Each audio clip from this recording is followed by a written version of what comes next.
designers, welcome back to my YouTube channel. In today's video, I'm going to be revamping this dress. I bought this dress a while back, but I never wore it because it's too short for a dress, and if I use it as a blouse, I just don't like the style.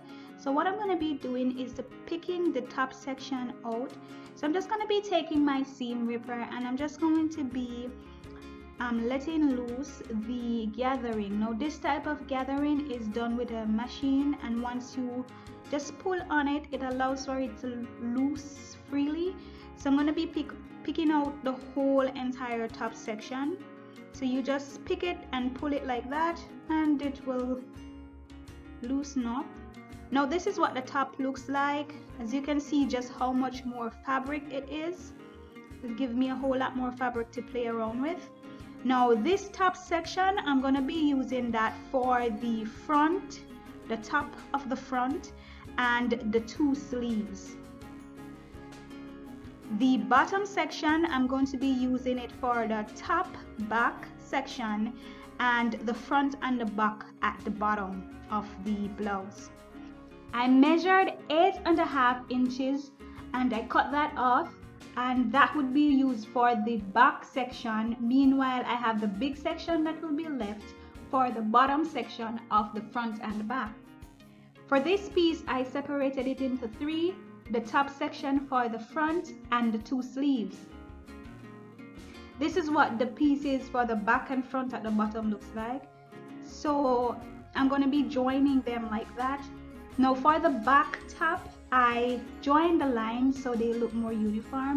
For the front, I decided to get a 4-inch strip. I folded it in two so it became 2 inches, and I joined it onto the top of the front section so I have a little bit more space and I would have a section to run the elastic through. For the back top, I folded 3/4 inch at the top. I measured and cut off a section because I didn't want the top to be so long, and then I joined it to the bottom section.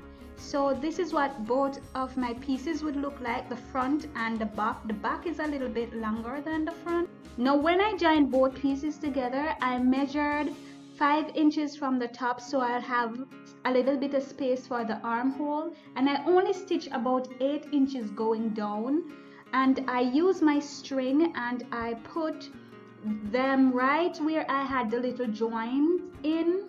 So I only stitched about 2 or 3 inches below where I inserted the strings, and then I used my elastic and I passed it through the little gap that I created at the front section.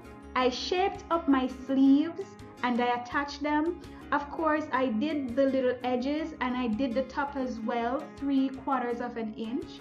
And I joined those. I passed the elastic through, going right around the sleeves and the back section. So you guys can see what the neckline looks like with the elastic in. Now what I did was to create a different look at the front. I didn't want it to be so wide. So I get an elastic. I found the middle section of the little join right where you have the joining. That's where you're going to be finding your middle section of the blouse. You measure and then I use my elastic. Now look guys, if I get it going like say 3 inches on each side, when it gathers up it will look just like that when the stitching is done, and you guys can see what it ended up looking like. So it does create a different look on the front section of the blouse. So when I turn that over, you guys can see what that looks like. So it did indeed give it a different look. So you guys can see that. Yes, just enough gathering. So this is what it looks like, and you guys can see what the stitch looks like at the side, because as I said, I didn't stitch going all the way down, and so it has a really nice long split which will give me enough space. And you guys can see what the tie looks like at the back.